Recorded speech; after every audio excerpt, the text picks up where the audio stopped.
Who's the biggest threat? Not just on land, but in space. China. That's the word from U.S. Space Chief General Saltzman. And trailing not far behind, Russia. As for where America is in the space race, so far, the U.S. is still holding first place. But can the land of the free keep that title? Saltzman warns the field is getting much more crowded in the race for space and has grave implications for Earth. Who do you think will prevail? Let us know below and subscribe if you haven't already.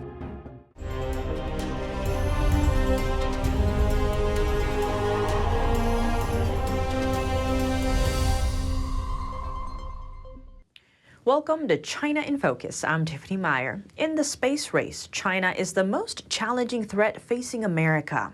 That's what U.S. Chief of Space Operations General Bradley Chan Saltzman said over the weekend. He adds that Russia is now following China and that space development has fundamentally changed. Here are the details. He says a growing arms race has altered the space paradigm. Nations are acquiring weapons like anti-satellite missiles, ground-based directed energy, and orbit interception capacities. The start of the current space race could be seen as early as 1985, when the U.S. fired a missile to shoot down a satellite. China did the same in 2007, and India followed in 2019. Russia shot down a satellite as recently as late 2021. Saltzman says that instead of missiles shot at satellites, laser weapons or powerful microwaves could cause damage more efficiently. He predicts that space is going to become more crowded, so having standards of conduct in place would make things safer. Saltzman says the U.S. is still leading the space race, but what makes space so important for national security and military purposes, the same technology used in space can also function as intelligence gathering tools. That includes more mundane information on weather tracking, communication, and navigation, all the way up to missile launches and nuclear detonations. That information also supports land, sea, and air operations, and it even takes it a step further, the moon. As the space race turns more commercial, prospects are growing for outer space mining, specifically for metals and other resources on the moon. Matt Deans is the executive for NASA's Space Technology Research Grants Program. He says there are certain metals the U.S. might be able to extract from the moon, and that we need to start manufacturing with them if the U.S. plans to build on the moon. At the same time, China's investments in space have increased, highlighting Beijing's ambitions. Last year, a Chinese rover called Chang'e 4 landed on the back of the moon. It discovered trillions of tons of metals under the lunar surface. So far, only spaceships from the U.S., Russia, and China have successfully landed on the moon. Russia-China relations reaching new milestones. That's what Russian President Putin said Wednesday when China's top diplomat visited Moscow. The Chinese official told Putin that relations between Beijing and Moscow couldn't be influenced by other countries.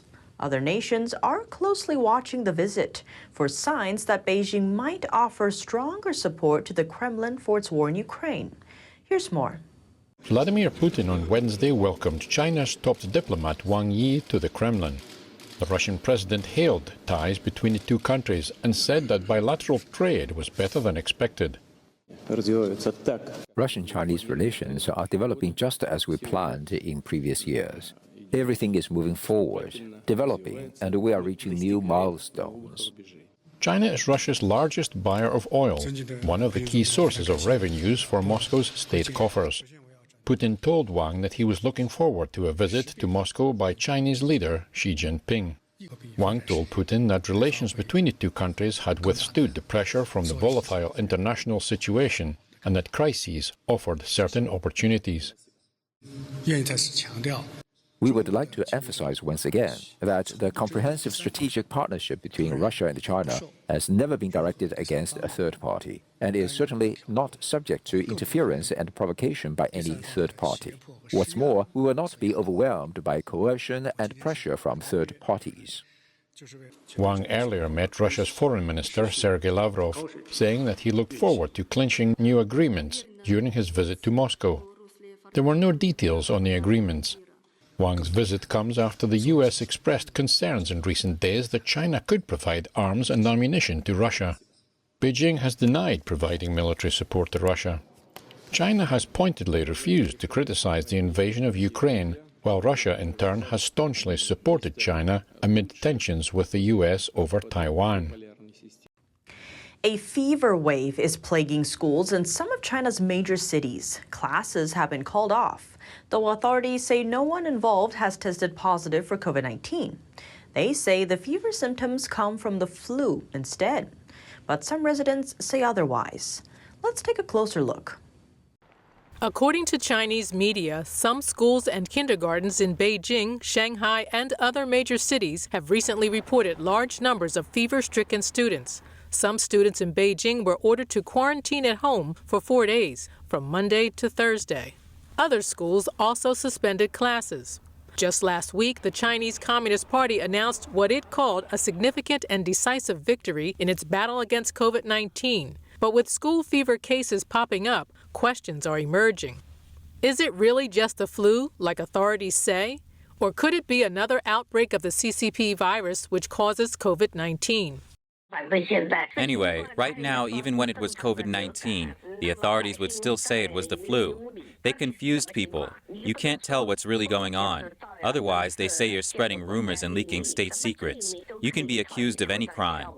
Another resident related the issue to one of Beijing's most important annual meetings. It's called the Two Sessions, where Communist Party members meet to discuss policy. It's scheduled to begin in early March. Every year, Chinese authorities often tighten their grip on the public ahead of the gathering. Maybe it's to strengthen control, and the regime is afraid that something like the White Hair Revolution will happen again. The regime doesn't have any credibility anymore. It just says what it wants to say. They've always been talking pure nonsense. The White Hair Revolution refers to when tens of thousands of retirees in Shanghai, Wuhan, and other cities recently took to the streets. They gathered to speak out against cuts to their medical insurance benefits.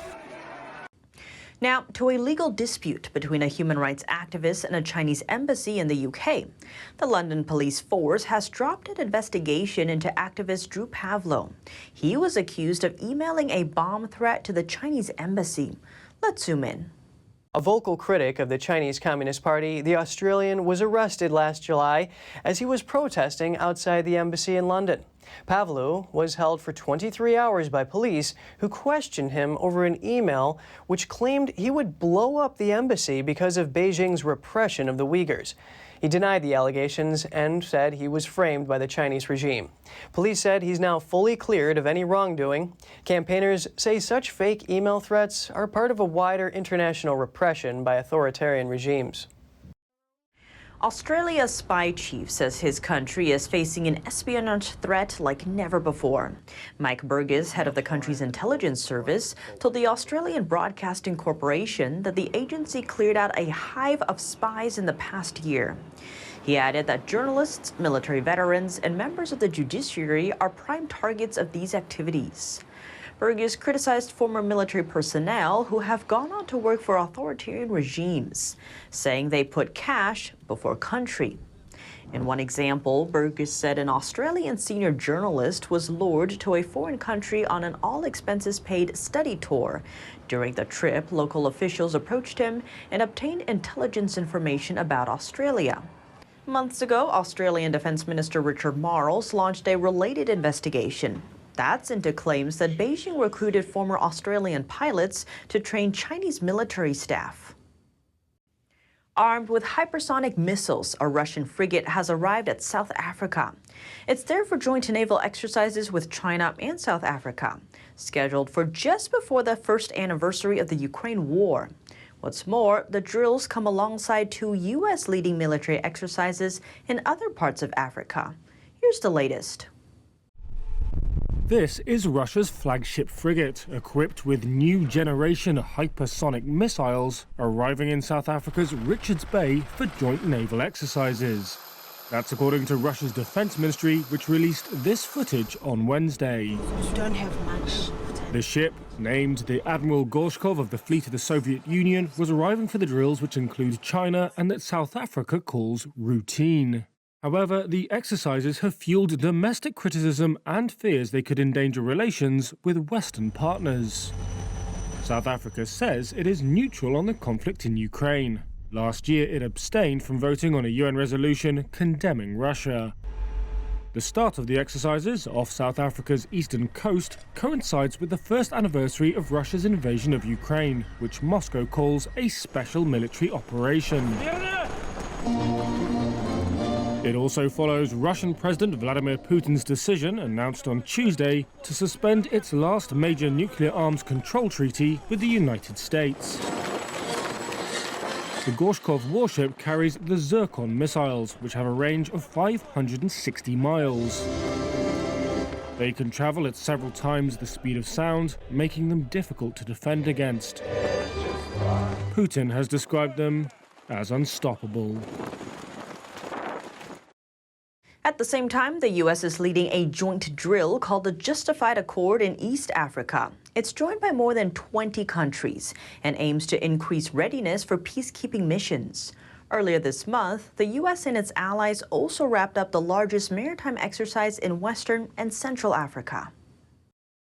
America's First Lady Jill Biden is visiting Africa. Her trip is part of U.S. efforts to step up engagement with the continent as a counterweight to China's influence there.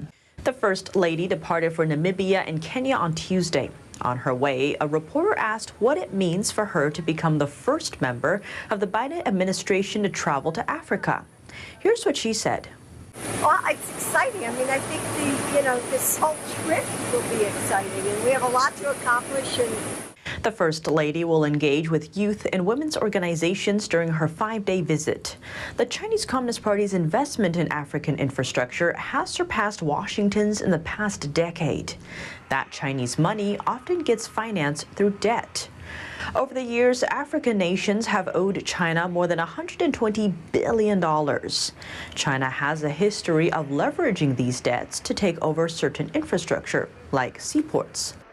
Late last year, the U.S. announced an at least $55 billion investment in Africa over the next 3 years. Now we turn to the Indo-Pacific region. In the U.S. territory of Guam, the U.S., Australia, and Japan are carrying out an Air Force exercise. It's another counterweight to Beijing's assertiveness in the region. On top of that drill, anti-missile training is happening near the Korean Peninsula. The U.S., South Korea, and Japan joined the exercise.